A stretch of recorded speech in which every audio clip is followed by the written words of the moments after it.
Hi, நான் உங்கள் ஞானமாடி பேசுகிறேன். ஒரு சின்ன கதை.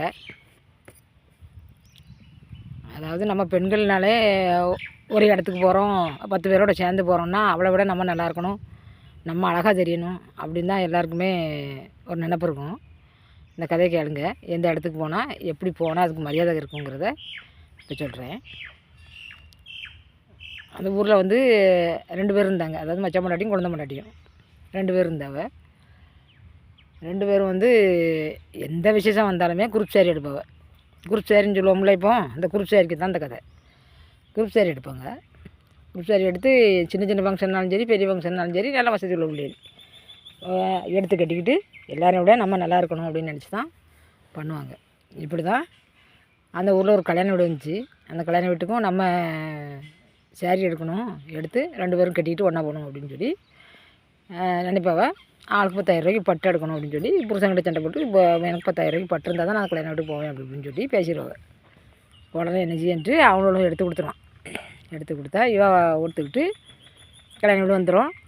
நல்லா மேக்கப்பு கோலம் பண்ணி நகை நட்டெலாம் நிறையா போட்டுக்கிட்டு இந்த பட்டையும் கட்டிக்கிட்டு கல்யாணம் விட்டு போவாங்க. அதாவது அவளை விட அடுத்தவங்க வந்து நம்ம கொடுத்துருக்க சேலை எவ்வளவு என்ன ஏதுன்னு பொம்பளைங்கிட்ட கேட்டாலே இவங்களுக்கு ஒரு கெத்து வந்துடும். அந்த மாதிரி கெத்தை எதிர்பார்த்தா இவன் இந்த சேலையை கட்டிகிட்டு போனால் கல்யாணம் விழுங்கும்போது வந்து எல்லாருமே அவங்களால முடிஞ்ச பட்டை கட்டியிருப்பாங்க. கஷ்டப்பட்டவங்க வந்து நினைப்பாங்க, ஆமாம் அவள் பணக்காரி எடுத்து கட்டியிருக்கா அப்படின்னு சொல்லிட்டு அவங்க ஓடி செல்லவங்க கேட்க மாட்டாங்க, அவள் போயிடுவாங்க. அதே மாதிரி இவளும் கேட்பாவன்னு நினச்சிக்கிட்டு எல்லாரும் முன்னையும் அந்தாலும் லாந்தி பார்த்தாவ. இவள்கிட்ட யாருமே கேட்கல. இந்த சேலை வந்து எங்கே எடுத்தியா, எவ்வளவு என்ன ஏதுன்னு ஒருத்தையுமே கேட்கல. எல்லாருமே பட்டு கட்டியிருக்கான்னா அவள் தகுதி தந்தாலும் கட்டியிருக்கா. அதே மாதிரி அவளை போட்டுக்கு எல்லோரும் போயிட்டா. இவருக்கு 2 பேருக்குமே அது ஒரு மாதிரி ஆகிட்டு. 10,000 ரூபா பட்டு செலவு பண்ணி பட்டு எடுத்தோம், நம்மள இந்த சேலை எங்கே எடுத்தால் என்ன ஏன்னு ஒருத்தருமே கேட்கலையே அப்படின்னு சொல்லிட்டு 2 பேருமே முகங்கருத்து வந்துடுவாங்க. கல்யாணம் விட்டு போனாவே சாப்பிட்டாவோ வந்துட்டாங்கலாம் வந்தாச்சு. இனிமேல் என்ன பண்ண, இந்த சேலைக்கு எப்படியாவது யாராவது 2 பேர் கேட்டால் தான் மனசு நிம்மதியாக இருக்கும். யாருமே கேட்கலையே, என்ன பண்ணலாம் அப்படின்ட்டே இருந்தாவ. கொஞ்ச நாள் ஆச்சு. பக்கத்து வீட்டில் ஒரு தாத்தா இறந்து போனார். ஒரு தாத்தானா நடுத்தர வயசு, இறந்துட்டார். இறந்த உடனே என்ன பண்ணாவ, இவ்வளோ பூரா 2 பேரும் பேசினான். அன்றைக்கி கல்யாணம் விட்டு போனோம், எல்லோரும் பட்டு சேலை கட்டிட்டு தழுவ, நம்மளை என்ன ஏதுன்னே கேட்கல. இன்றைக்கி சாவு வீட்டுக்கு வந்து பட்டு சேலை கட்டாமட்டாளுவ. ஒருத்தையும் நம்ம கட்டிக்கிட்டு போனால் என்னக்கா எப்போ எங்கே எடுத்தியா என்ன ஏதுன்னு நம்மளை விசாரிப்பாளோ கண்டிப்பாக. அதனால் 2 பேரும் என்ன பண்ணணும், பட்டு சேலை கட்டிகிட்டு போவோம் அப்படின்னு சொல்லிட்டு நெஞ்சா அந்த பட்டு சேலை எடுத்து கட்டிக்கிட்டு அங்கே சாவு வீடு தெய்னா பிள்ளைகள் குட்டிகள் எல்லாம் வந்துட்டு அழுகுது வளர்ந்து எல்லோரும் தும்னு நிற்கவா. ஆனால் யார் முகத்துலையுமே கடை கிடையாது. முன்னால் வந்து யார் வீட்டிலே சாவு நடந்துச்சுன்னா அந்த ஊரில் அன்றைக்கி சாப்பாடு பொங்க மாட்டாங்க. அவங்கள அடக்கம் பண்ணதுக்கு அப்புறம் தான் வீட்டில் தீ பற்றிப்பாங்க. யாரும் சாப்பிட மாட்டாங்க. மொத்தத்தில் பொங்கி இருந்தால் கூட வீட்டில் சாப்பிட மாட்டாங்க. அவர் அடக்கம் ஆனதுக்கு அப்புறம் தான் சாப்பாடு. அப்படி தான் இருப்பாங்க. இப்போ எல்லோரும் சாப்பிட்டு வந்து இருக்கவா அடக்கத்துக்கு, இப்போ இருக்க காலத்துக்கு. அப்போ வந்து அப்படி. அதே மாதிரி வீலும் பட்டை கட்டிகிட்டு போனான்.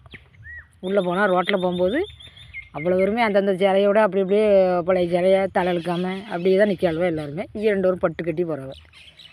பட்டை கட்டி போனாவ. எல்லோரும் கேட்பாளாக்குன்ட்டு அவியலை எக்கான்னு ஒருத்தட்டே பழக்க விட்டு பார்த்தாவ.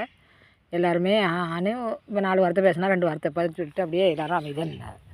இவா என்னடா பண்ணன்ட்டு உள்ளே போயிட்டா. வீட்டுக்குள்ளே போவோம் அப்படின்னு சொல்லிட்டு வீட்டுக்குள்ளே போனால் நிறையா பேர் போவேன் கேட்பாவ அப்படின்னு சொல்லிட்டு வீட்டுக்குள்ளே போனான்.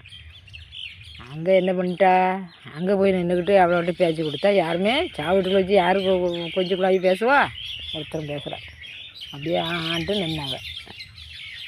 என்ன பண்ணிட்டா இவா கிளவி, அந்த அம்மா இறந்துருக்காரே அவரோட புருஷன் பொண்டாட்டி என்ன பண்ணிட்டா, ஐயா ராசா நீங்கள் எப்போ சாவட்டுன்னு இருந்திருக்காளே ஐயா, பட்டு கட்டி வந்திருக்காளே ஐயான்னு அவள் என்ன செஞ்சிட்டா, ஒப்பார் வச்சிட்டா. அதுக்கப்புறம் மேடங்க நிற்பாவளா, எப்போ ஜாவானு காத்திருக்கா, அவள் பட்டு கட்டி வாங்க சாவுக்கு வந்திருக்காளே அப்படின்னு சொல்லி அலமறிக்கிட்டா. இவ்வளோ இந்த அதில் நிற்க முடியாமல் நெஞ்சா 2 பேரும் வீட்டுக்கு ஓடியே வந்துட்டா. எந்த இடத்துல மரியாதை கிடைக்கும், எந்த இடத்துல மரியாதை கிடைக்காது, எப்படி போனால் கிடைக்கும். கல்யாண வீட்டுக்கு போகிற மாதிரி போனால் தான் நமக்கு மரியாதை. சாவு வீட்டுக்கு போன மாதிரி போனால் தான் நமக்கு மரியாதை. சிலவங்க வராங்க, வெளியூருக்கு சொல்லி விட்ருக்காவ, வெளியூர்லேருந்து வராவ, ஒரு சின்ன பார்டர் வச்ச புடவை கையில் வாட்சி ஒரு சின்ன ஹேண்ட்பேக் இந்த கைக்குள்ளே அமைகிற மாதிரி ஒரு ஹேண்ட்பேக்கு அதுக்குள்ள ஒரு செல்லு வச்சுக்கிட்டு அப்படி ராஜத்தோரனே வந்து ரோட்டில் நின்றுட்டு கையை கட்டிக்கிட்டு நின்று ஒன்று செல்ல பேசுவ. இதெல்லாம் ரொம்ப வரும்.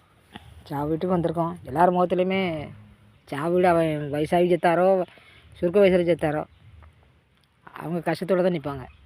அந்த இடத்துல வந்து நம்ம பேக்கையும் வச்சுக்கிட்டு கையில் ஒரு வாட்சையும் கட்டிக்கிட்டு இதெல்லாம் தேவையில்லை. உங்களை யாரும் வந்து சாவு வீட்டுக்கு வந்திருக்கவங்கள வந்து நல்லா இருக்காளா நல்லா இல்லையா எப்படின்னு இப்போ கேட்க போகிறதில்ல.